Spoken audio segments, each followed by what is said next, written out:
యెహోషువ గ్రంథం 1వ అధ్యాయం మొదటి మాట. యెహోషువ యెహోవా సేవకుడైన మోషే మృతి పొందిన తరువాత యెహోవా నూను కుమారుడును మోషే పరిచారకుడును అయిన యెహోషువకు ఇలాగ సెలవిచ్చెను, నా సేవకుడైన మోషే మృతి నొందెను. నా సేవకుడైన మోషే మృతి పొందినాడు కాబట్టి నీవు లేచి నీవును ఈ జనులందరూ ఈ యోర్దాను నది దాటి నేను ఇశ్రాయేలీయులకు ఇచ్చుచున్న దేశమునకు వెళ్ళుడి. ఆమేన్. ఎవరిచ్చే దేశం అట అది? ఎవరిచ్చే దేశం అది? నేను ఇశ్రాయేలీయులకు ఇచ్చుచున్న దేశము. ఎవరిస్తున్నారు అది? ఎవరిస్తున్నారు? దేవుడిస్తున్న దేశం అది, దేవుడిస్తున్న స్థలం అది, దేవుడిస్తున్న వాగ్దానం అది, దేవుడిస్తున్న వాగ్దాన ఫలం అది. ఆ ప్రాంతానికి వెళ్ళటానికి దేవుడు ఎవరితో మాట్లాడుతున్నాడంటే యెహోషువతో మాట్లాడుతున్నాడు. ఎవరు ఈ యెహోషువ అంటే? యెహోషువ డాడీ బిషపా? యెహోషువ మమ్మీ పెద్ద గాస్పెల్ సింగరా? యెహోషువ బ్రదర్స్ పెద్ద మ్యూజిక్ ప్లేయర్సా? యెహోషువ ఫ్యామిలీ ప్రపంచంలో చాలా ఫేమస్ ఫ్యామిలీయా? కాదు my dear brothers and sisters, కాదు. యెహోషువ ఒక సాదాసీదా యవనస్తుడు, ఒక సాధారణమైన వ్యక్తి. నీకులాగా నాకులాగా ఒక సాధారణమైన జీవితాన్ని జీవించే వ్యక్తి యెహోషువ. సాధారణమైన యవనస్తుడు, సామాన్యమైన జీవితాన్ని జీవిస్తున్నటువంటి వాడు. కానీ యెహోషువతో దేవుడు మాట్లాడడం ప్రారంభించినాడండి. హల్లెలూయా. నా ప్రియ సహోదరి సహోదరుడా, దేవుడు ఎవరితో మాట్లాడడం ప్రారంభిస్తాడో తెలుసా? బైబిల్ గ్రంథంలో ఎందుకు యెహోషువతో మాట్లాడుతున్నాడో 34వ అధ్యాయము ద్వితీయోపదేశ ఖండం, దాని పక్కన పేజీలోనే ఉంటుంది. 9వ వచనం. ఇశ్రాయేలీయులు మోయాబు మైదానంలో మోషేను బట్టి 30 దినములు దుఃఖము సల్పగా మోషేను గూర్చిన దుఃఖము సల్పిన దినములు సమాప్తమాయను. చూడండి, మోషే చనిపోయిన తర్వాత ఆఫ్టర్ మోషే చనిపోయిన తరువాత ఎన్ని రోజులు ఏడ్చినారో తెలుసా? 30 రోజులు. 3 రోజులు కాదు, 3 వారాలు కాదు, 30 రోజులు. దట్ మీన్స్ వారు ఎంతగా మోషే విషయంలో భారముతో ఉండుంటారో ఆలోచించండి. మనం ఎవరైనా చనిపోతే గుర్తుకొస్తే ఏడుస్తాం కదా. మనకు బాగా పరిచయం ఉన్నటువంటి వారు చనిపోతే గుర్తుకొస్తే ఏడుస్తాం, లేదా 3 రోజుల వరకు ఏడుస్తాం, 9వ రోజు వరకు ఏడుస్తాం. ఆ తర్వాత మన పనులలో మనం ఉంటాం. కానీ మోషే చనిపోయిన తర్వాత కంటిన్యూగా 30 రోజులు ప్రజలు ఏడుస్తూనే ఉన్నారట. మోషే ఇంపాక్ట్ ఎంత ఉందో చూడండి. మోషే నువ్వు అనుకున్నట్టు, నేను అనుకున్నట్టు ఆర్డినరీ పర్సన్ కాదు. 20 లక్షల మందికి ఒక లీడర్ అయినా, 20 లక్షల కాల్బలానికి లీడర్ అయినా, ఇంచుమించుగా 20 లక్షల మంది పురుషులు ఉంటే ఇంకో 20 లక్షల మంది స్త్రీలు పిల్లలు ఉంటారు. అంటే మొత్తం 40 లక్షల మందికి లీడర్ అయినా అటువంటి నాయకుడు చనిపోయినాడు. ఆయన చనిపోయిన తర్వాత ఇశ్రాయేలు భయంకరమైన దుఃఖంలో ఉన్నారు. ఆ దుఃఖ సమయంలో దేవుడు యెహోషువని ఎలా సెలెక్ట్ చేసినాడో 9వ వచనాన్ని మనం గమనిద్దాం.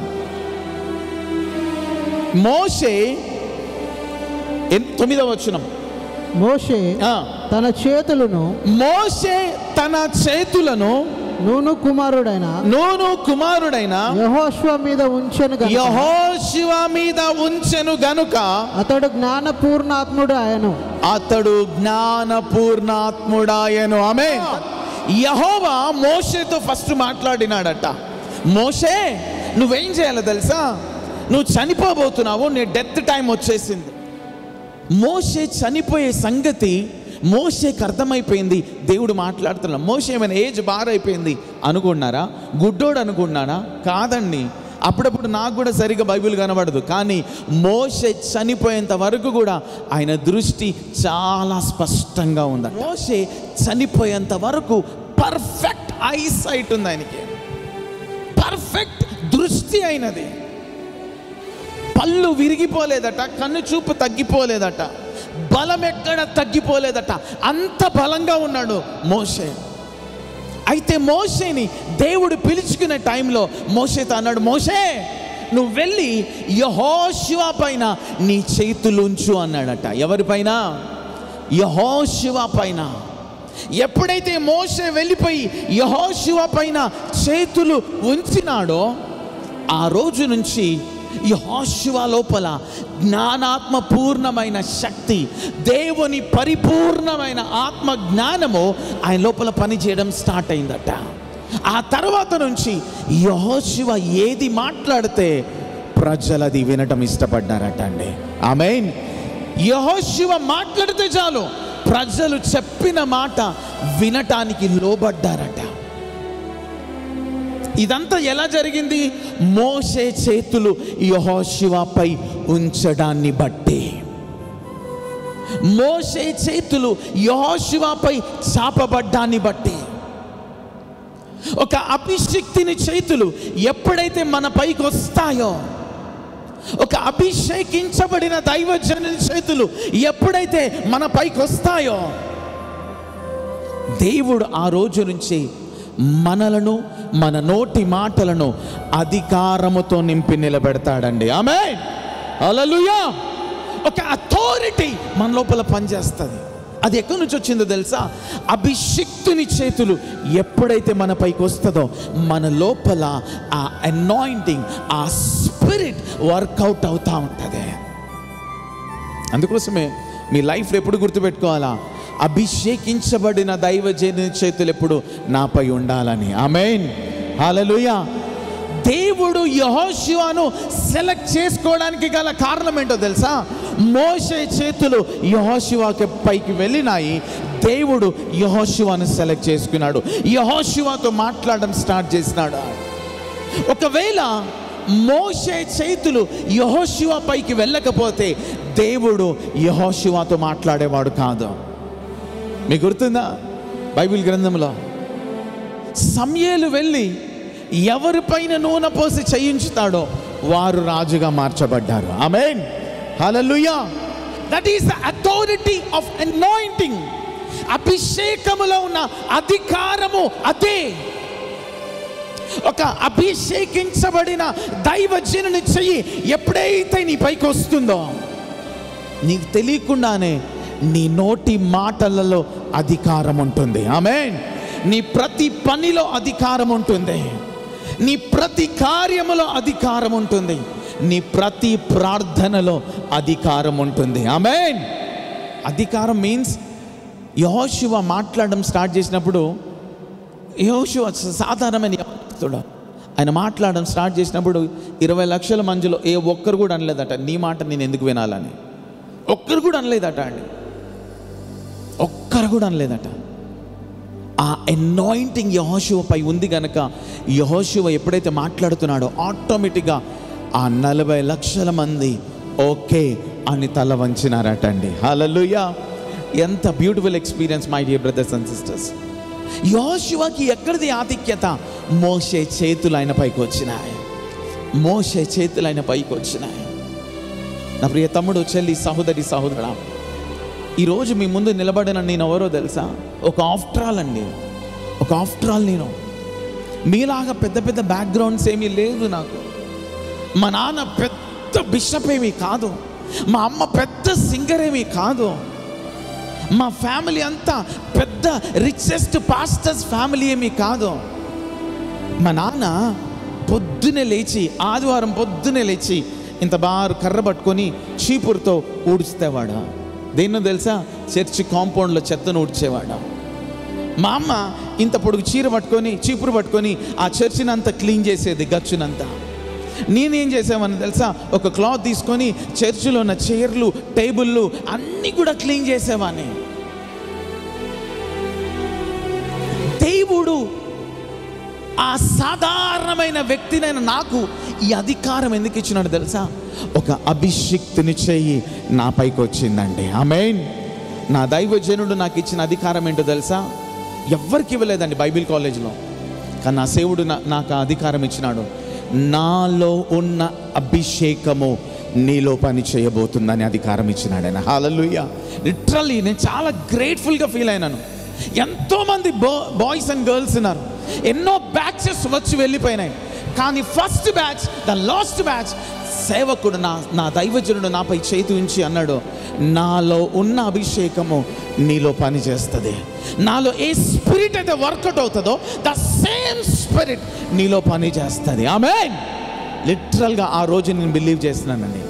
ఆ రోజు నేను బిలీవ్ చేస్తాను, రిసీవ్ చేసుకున్నాను. లిటరల్గా మీకు ఎప్పుడైనా ఫోటో చూపిస్తాను. ఆర్డినేషన్ టైంలో ఎంత భయంకరంగా నేను ఏడ్చినాను తెలుసా?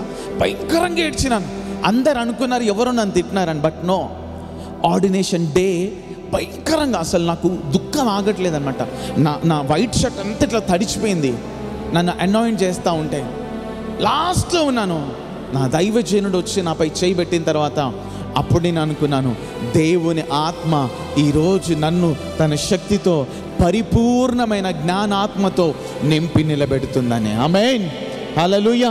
లిటరల్లీ నా ప్రియ సహోదరి సహోదరుడా, యెహోషువ సాధారణమైన వ్యక్తే, కానీ యెహోషువపై మోషే చేయొచ్చి పడ్డదంతే. మోషే చేయొచ్చి పడ్డది. ఎప్పుడైతే మోషే చేయొచ్చి పడ్డదో యెహోషువతో దేవుడు మాట్లాడడం స్టార్ట్ చేసినాడండి. దేవుడు మాట్లాడడం స్టార్ట్. ఇశ్రాయేలీలు అన్ని లక్షల మంది ఉన్నా ఎవరితో దేవుడు మాట్లాడాల? ఒక్క యెహోషువతో తప్ప. ఒక్క యెహోషువతో తప్ప. దేవుడి దగ్గరున్న ఆ బిహేవియర్ మనకు కొన్నిసార్లు అర్థం కాదు తెలుసా? ఎంత అంటే టూ మచ్ అనిపిస్తుంది. ఏంది ప్రభా, దిస్ ఈజ్ టూ మచ్ అనిపిస్తుంది. ఇప్పుడు నువ్వు ఇట్లా ఒకసారి ఇట్లా. ఇప్పుడు వినయ్ ఇక్కడ ఉన్నాడు, వినయ్ వచ్చి నా ముందున్నాడు. ఫర్ ఎగ్జాంపుల్ ఇప్పుడు నేను ఎగ్జాంపుల్ నిజంగా కాదు, నేను ఒక దేవుని స్థానంలో ఉన్నాను. తిను యెహోషువ కాదు, ఇతను ఇశ్రాయేలు అనుకుందాం. అక్కడ యెహోషువ ఉన్నాడు, వరుణ్ యెహోషువ. ఇప్పుడు ఈయన వచ్చి నాతో మాట్లాడుతున్నాడు. దేవా నాతో మాట్లాడు, నాకు చెప్పంటే దేవుడు ఏం చేస్తాడు? టూ మచ్ అనిపిస్తుంది. దేవుడు డైరెక్ట్గా మాట్లాడొచ్చు, అంత దగ్గరగా వచ్చిన యెహోషువ ఎట్రా అని, ఇగో ఆయనతో చెప్పు, నువ్వు ఎదురుగా ఈయన ఉంటాడు, యెహోషువ ఎక్కడో ఉంటాడు, ఆయనతో చెప్పు, నువ్వు ఆయన నా మాట వింటే నేను ఆయనను ఆశీర్వదిస్తా, చెప్తావా? చెప్పు అంటే అప్పుడు యెహోషువ వచ్చి మళ్ళీ ఈయనకు చెప్పాలా? ఈయన దేవుని దగ్గరికి వస్తాడు, దేవుడు డైరెక్ట్గా ఈయనతో మాట్లాడు, యెహోషువతోనే మాట్లాడాడు. వై? ఎందుకంటే యెహోషువపై మాత్రమే మోషే హస్తం ఉన్నది. ఆమేన్. అభిషిక్తుని చెయ్యి ఎవరి పైకి వెళ్తుందో వారితో మాత్రమే దేవుడు మాట్లాడతాడు. ఆమేన్. హల్లెలూయా. కూర్చో. అందుకోసమే దేవుడు కొన్ని సందర్భాలలో టూ మచ్ అనిపించేది నాకు. అరే ఏంది ప్రభా, దిస్ ఇస్ టూ మచ్. ఆయన వచ్చి నీతో డైరెక్ట్గా మాట్లాడుతాడు, నువ్వు మాట్లాడొచ్చు కదా. యెహోషువని పిలిచి ఏదో అంటే ఈయనకి నీకేదో గొడవ అయినట్టు, ఈయన ఏదో నీ మీద ఫీల్ అయినట్టు నువ్వు యెహోషువని పిలిచి ఆయనకు చెప్పు అనడం ఏంది? నువ్వు చెప్పొచ్చు కదా. దేవుడు చేసే పనులు కొన్నిసార్లు ఆశ్చర్యం అనిపిస్తుంది. ఎంత బ్యూటిఫుల్ వే తెలుసా దేవుంది. డైరెక్ట్గా దేవుడు మాట్లాడు, యెహోషువతో మాత్రమే మాట్లాడతాడు. అభిషిక్తునితో మాత్రమే దేవుడు ముఖాముఖిగా మాట్లాడతాడు. ఆమేన్. అందరితో కాదు. మనం సాధారణమైన మనుషులమైన దేవుడు మనల్ని అభిషిక్తులుగా మార్చాలనుకుంటున్నాడు. అనాయింటెడ్స్గా దేవుడు మన లైఫ్ని మోల్డ్ చేయాలనుకుంటున్నాడు. వీఆర్ ఆర్డినరీ, బట్ దేవుడు ఈరోజు మనల్ని మోల్డ్ చేసే విధానము మనల్ని అభిషిక్తులుగా మార్చాలనుకుంటున్నాడు.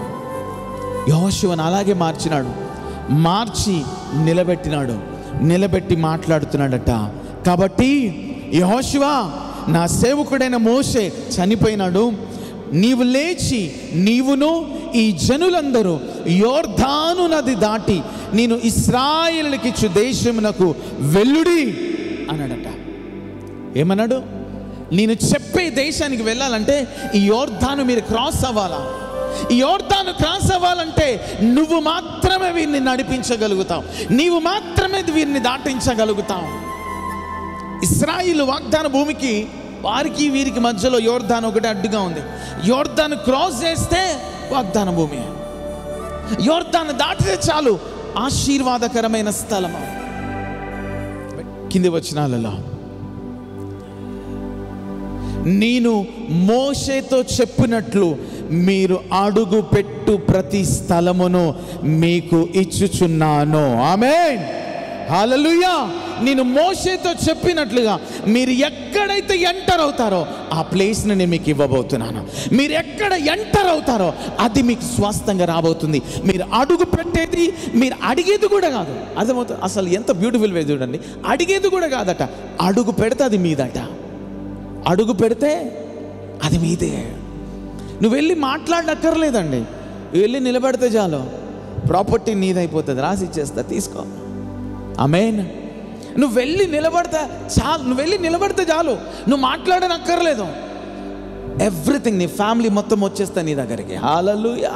నువ్వు వెళ్ళి నిలబడితే చాలు, ఎవ్రీథింగ్ నా దేవుడు నీకు సొత్తుగా ఇచ్చేస్తాడంతే. నీకు స్వాస్థంగా ఇచ్చేస్తాడు. నీలో ఉన్న అనాయింటింగ్ అటువంటిది, నీలో ఉన్న అభిషేకము అటువంటిది. అది ఎక్కడి నుంచి పాస్ అయింది? మోషే నుంచి. ఆమేన్.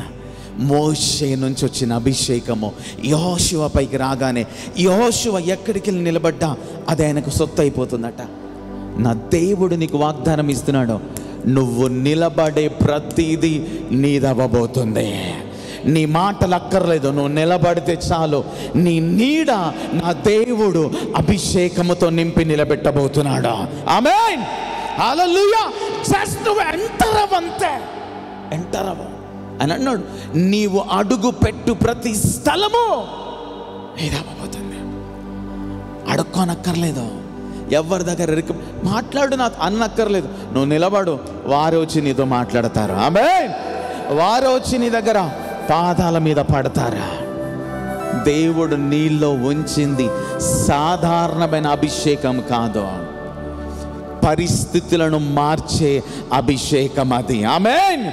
మనుషులను, రాజులను, అధికారులను మార్చే అభిషేకం నీలో ఉంది. అటువంటి గ్రేట్ అనాయింటింగ్ యెహోషువ లోపల దేవుడు ఉంచినాడట. భయపడుతున్నాడు మనోడు, కంగారుగా ఉన్నాడు. ప్రభు, నేను మాట్లాడితే ఎవరు వింటారు? ఇన్ని రోజులు ఫోన్ చేస్తే కూడా ఎత్తలేదు, మెసేజ్ చేస్తే కూడా రిప్లై ఇయ్యలేదు. ఇయ్యరు. నువ్వు వెళ్ళి నిలబడా, నీలో ఉన్న అభిషేకాన్ని నేను పని చేయింపజేస్తాను. ఆమేన్, హల్లెలూయా. నీ ఫోన్లో క్యాన్సర్ రాదు, నీ మెసేజ్ల క్యాన్సర్ రాదు, నీ ప్రయాసానికి క్యాన్సర్ రాదు.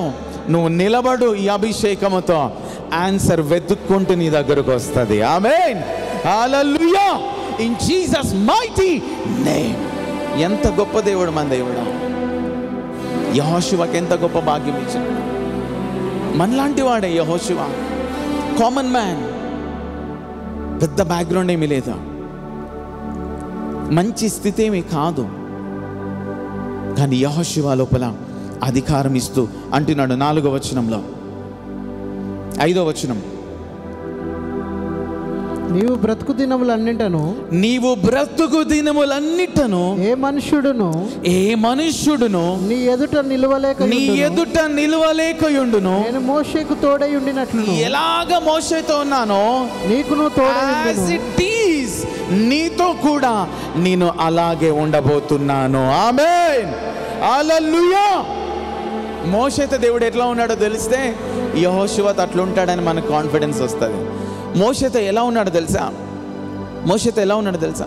మోషేకి కోపం వస్తే, ప్రభువా వీళ్ళని నేనేమన్నా కన్నానా? దేవుని మీద కోపగించుకునేవాడండి. ఇప్పుడు భర్త భార్య మీద కోపం తెచ్చుకుంటారు కదా, తల్లిదండ్రులు పిల్లల మీద కోపం తెచ్చుకుంటారా? కానీ మనోడు డైరెక్ట్ దేవుని మీద కోపం తెచ్చు. ఏంటి ప్రభు ఇదంతా నాకు అవసరమా? వీళ్ళని నేనేమన్నా కన్నానా? ఏంటి నాకు ఈ టెన్షన్? నాకు ఎందుకు ఈ తలకి నొప్పి? బాబు కొంచెం వినయ, పాపం పోని. ఒకసారి దేవుడు కోపం తెచ్చుకుంటాడు. ఏయ్ మోషే, నువ్వు తప్పుకో, నువ్వు పక్క జరిగి వాళ్ళని చంపేస్తా అంటే, ప్లీజ్ అయ్యా పోని, పాపం పిచ్చోళ్ళు, వాళ్ళకి తెలియదయ్యా. ఎంత బ్యూటిఫుల్ రిలేషన్షిప్ తెలుసా అండి. మోషేతో దేవుడు ఒక మనిషి ఉన్నట్లుగా ఉన్నాడటండి. బైబిల్ గ్రంథంలో, బైబిల్ చరిత్రలోనే దేవునితో ముఖాముఖిగా మాట్లాడిన వ్యక్తులలో మోషే the first person the best person. Amen, hallelujah. మోషే దేవునితో డైరెక్ట్ ఎన్కౌంటర్ అండి. Direct encounter. డైరెక్ట్గా దేవుడు మాట్లాడేవాడా? ఎప్పుడన్నా నీతో దేవుడు మాట్లాడినాడా? ఉన్న ఆ ఎక్స్పీరియన్స్ ఉందా? మనకు ఉంటుందండి? ఉండదు. కానీ దేవుడు, తండ్రి అయిన దేవుడు అగ్ని జ్వాలల వలె ఆయన ముందు అడుగుపెట్టి ముఖాముఖిగా ఆయనతో మాట్లాడుతూ ఉంటే మోషే ముఖ రూపము దైవికమైన రూపంలాగా మారిపోయిందటండి. అసలు మోషే గురించి ఆలోచిస్తూ ఉంటే, మోషేకి సండే స్కూల్ టీచర్ లేదు, యూత్కి యూత్ లీడర్ లేడు, మోషేకి ఒక పాస్టర్ లేడు, మోషేకి ఒక స్పిరిచువల్ ఫాదర్ లేడు. కానీ మోషే దేవునితో డైరెక్ట్గా మాట్లాడి ఎలా మార్చబడ్డాడో తెలుసా? దేవుని రూపంలో మార్చబడ్డాడండి. మోషేను చూస్తే దేవుణ్ణి చూసిన ఫీలింగ్ వచ్చిందట ప్రజలకి. మోషేతో డైరెక్ట్గా మాట్లాడడానికి భయపడ్డారట. డైరెక్ట్గా మాట్లాడి గడగడగడగ వణికిపోయినారట. అంత సన్నిహితంగా, అంత దగ్గరగా దేవుడు మోషేతో మాట్లాడుతున్నాడు. అసలు దేవునికి మోషేకి అసలు మధ్యలో ఏ గ్యాప్ లేదట అండి, ఏ గ్యాప్ లేదట. అంత సన్నిహితమైన సంబంధం. ప్రాబ్లం వస్తే దేవుడు, ఏదొస్తే దేవుడు, ప్రభు ఇటెళ్ళాలా. మోషేకి మాట్లాడడానికి 40 లక్షల మంది నుంచి ఒక్కటి రాలా. నడిపిస్తున్న దేవుడే మోషేతో మాట్లాడుతూ ఉండేవాడు. మోషేకి ఫ్రెండ్ అయిన దేవుడే, మోషేకి ఫాదర్ అయిన దేవుడే, మోషేకి రిలేటివ్ అయిన దేవుడే, మోషేకి అన్ని దేవుడు అయినాడు. అందుకోసం మోషే ప్రతి క్షణము దేవునితోనే మాట్లాడుతుండేవాడు. అంత క్లోజ్ రిలేషన్షిప్ అండి, అంత క్లోజ్ రిలేషన్షిప్. అర్థమవుతుంది? కేటీఆర్ క్లోజ్ ఉంటారా ఉండరా? క్లోజ్ ఉంటారా? దూరం ఉంటారు. క్లోజ్ ఉంటారు. ఎందుకు? తండ్రి కొడుకులు, అవునా కదా? తండ్రి కొడుకులు, అందుకోసం అంత క్లోజ్ ఉంటారు. మోషే దేవుడు అంతకంటే క్లోజ్గా ఉన్నారట అండి, అంతకంటే క్లోజ్గా. ఎందుకంటే దేవుడు చెప్తాడు, మోషే నా ఇల్లంతటిలో, ఎవరి గురించి చెప్పలేదండి అంత బ్యూటిఫుల్ టెస్టిమనీ. ఎవరి గురించి చెప్పాలా? ఉట్టి మోషే గురించి అన్నాడు. ఈయన చాలా నమ్మకస్తుడయ్యా, నేను నమ్మిన బంటినా. ఆమేన్, హల్లెలూయా. అంత నమ్మకంగా ఉండేవాడు మోషే, అంత క్లోజ్గా ఉండేవాడు దేవునితో. దేవుడు అంటున్నాడు, యెహోషువ అంతే క్లోజ్గా నేను నీతో ఉండబోతున్నా. ఆమేన్. దేవుడు ఈరోజు నీకు వాగ్దానం ఇస్తున్నాడు. మోషేతో ఎలా ఉన్నాడో దేవుడు ఈ రోజు నుంచి నీతో అలా నడవబోతున్నాడు. యాజ్ ఇట్ ఈస్ అలాగే దేవుడు నీతో మాట్లాడబోతున్నాడు. అలాగే దేవుడు నిన్ను, నీ జీవితాన్ని నడిపించబోతున్నాడు. నువ్వు భయపడనక్కర్లేదు, బెదరనక్కర్లేదు, కలత చెందనక్కర్లేదు. ఆర్థిక, ఉద్యోగ, కుటుంబ, ఆత్మీయ, వ్యక్తిగత పోరాటాలు ఎన్నొచ్చినా నీవు భయపడనక్కర్లేదు. నేను మోషేతో ఉన్నట్లుగా నీతో ఉండబోతున్నానా. ఆమేన్, హల్లెలూయా. నా ప్రియ సహోదరి సహోదరుడా, దేవుడు యెహోషువతో నడిచినాడండి. యెహోషువతో నడవడం స్టార్ట్ చేసినాడు. ఎప్పుడైతే ఆ మాటలు విన్నాడో యెహోషువ మనసులో కొంచెం ధైర్యం వచ్చింది. ఓకే, నువ్వు మోషేతో ఉన్నట్లు నాతో ఉంటే చాలు ప్రభువా, నేను ఏదైనా చేయగలుగుతాను అనుకున్నాడు. అంతే. 7వ వచనం, 6వ వచనం, నిన్ను విడువను, నిన్ను ఎడబాయను, నిబ్బరము కలిగి ధైర్యముగా నుండుము. వారికి ఇచ్చేదనని నేను వారి పితరులతో ప్రమాణము చేసిన ఈ దేశమును నిశ్చయముగా నీవు ఈ ప్రజల స్వాధీనం చేసేదవు. నీవు ఈ ప్రజలు స్వాధీనము చేసేదవు. అయితే నీవు నిబ్బరము కలిగి జాగ్రత్త పడి బహుధైర్యముగా నుండి నా సేవకుడైన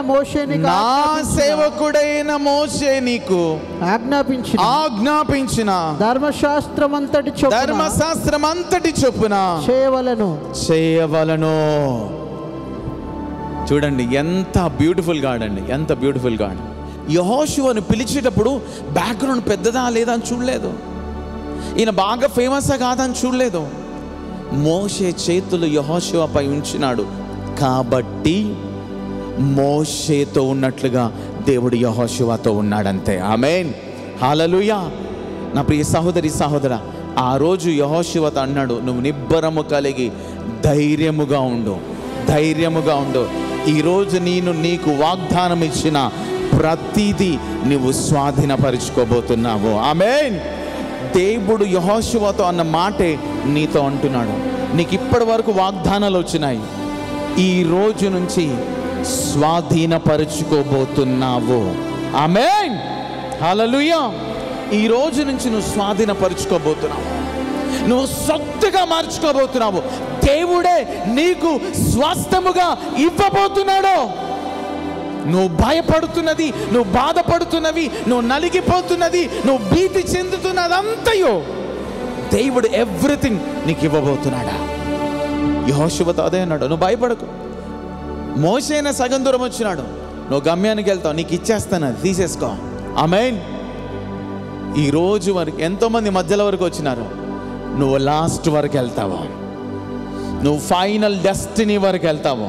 I prophesy somebody in Jesus mighty name, నీ గోల్కి నువ్వు రీచ్ అవ్వబోతున్నావు. నీ వాగ్దాన ఫలము నువ్వు స్వాధీన పరుచుకోబోతున్నావు. Jesus mighty. లిటరల్లీ చెప్తాను, ఈ మాటని మాట్లాడుతున్నప్పుడు గూస్ బంప్స్ వస్తున్నాయి నా లోపల. లిటరల్లీ దేవుడు నాకు ఇచ్చిన వాగ్దానం అంటే, దేవుడు మనల్ని మధ్యలో విడిచిపెట్టేవాడు కాదు, లాస్ట్ వరకు తీసుకొని వెళ్తాడు. ఫైనల్ ప్రైజ్ నీకు ఇస్తాడు, రివార్డ్ నీకు ఇస్తాడు, నీ గిఫ్ట్ నీకు ఇస్తాడు. నీ పెయిన్కి, నీ సఫరెన్స్కి, నీ ప్రతి బాష్ప బిందువుకి జవాబు దేవుడు ఇవ్వబోతున్నాడు. I prophesy in Jesus mighty name. నా దేవుడు యెహోషువతో ఇచ్చినట్లే ఈరోజు నీకు ఇస్తున్నాడు. This is the prophetical word my dear brothers and sisters.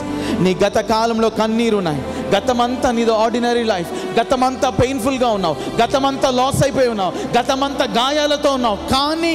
కానీ నా దేవుడు యెహోషువతో మోషేతో నడిచినట్లుగా నీతో, నీ కుటుంబంతో, నీ జీవితంతో నడవబోతున్నాడు. నా దేవుడు సమస్తాన్ని నీకు సొత్తుగా ఇవ్వబోతున్నాడు. ఆమేన్.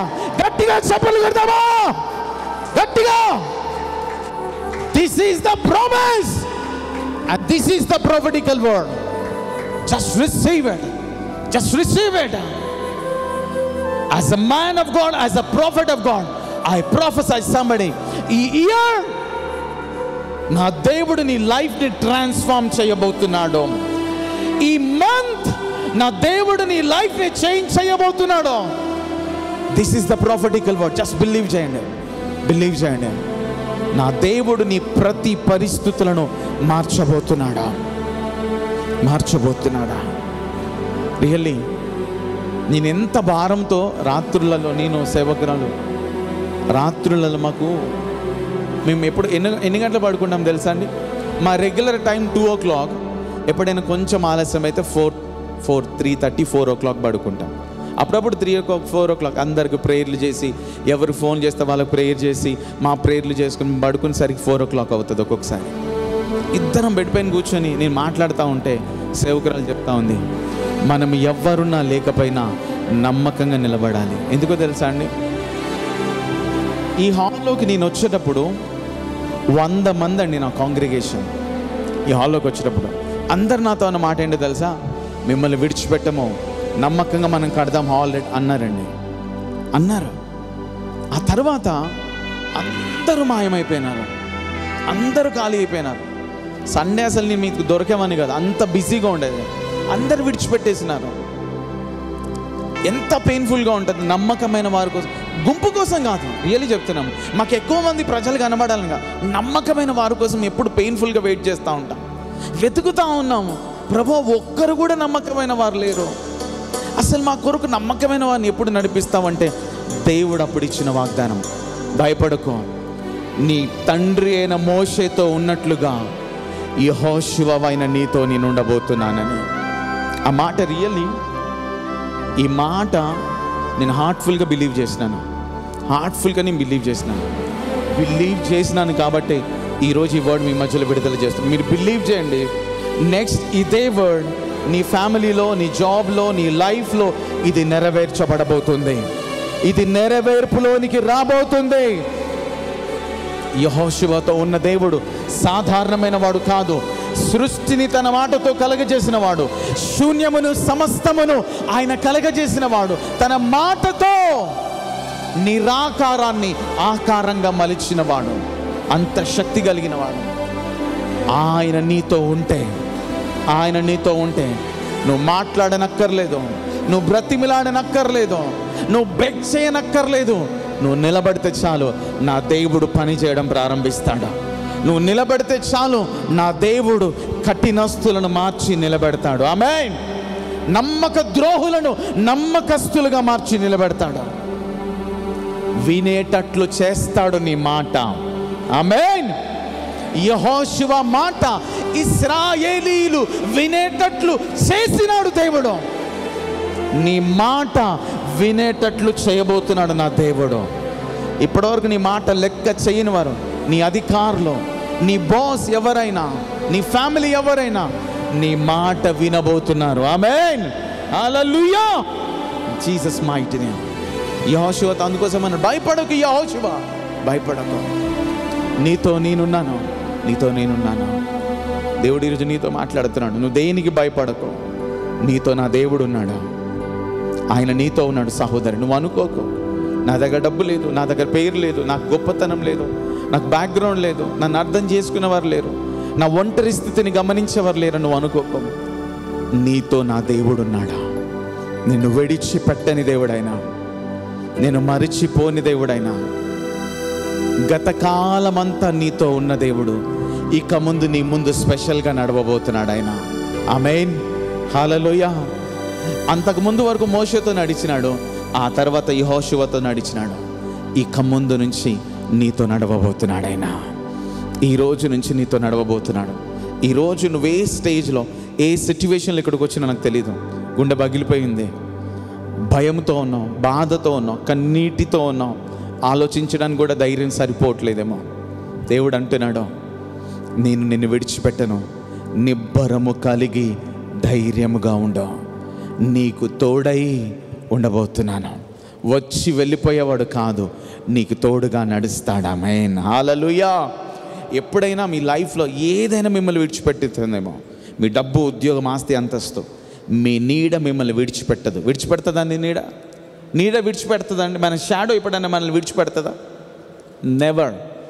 దేవుడు కూడా ఎప్పటికీ నిన్ను విడిచిపెట్టాడు, నిన్ను ఎప్పటికీ విడువాడు, నీతో నడవబోతున్నాడు. ఆ నమ్మదగిన దేవుడు. This is the ప్రొఫెసీ. ఎవరిని నా దేవుడు విడిచిపెట్టాడు. నీలో ప్రతి ఒక్కొక్కరితో నా దేవుడు నడవబోతున్నాడు. ఈ రోజు నుంచి నువ్వు ధైర్యంగా నిలబడు. ఆయన శక్తిని, ఆయన కార్యాలను నువ్వు చూడబోతున్నావు. ఆమేన్.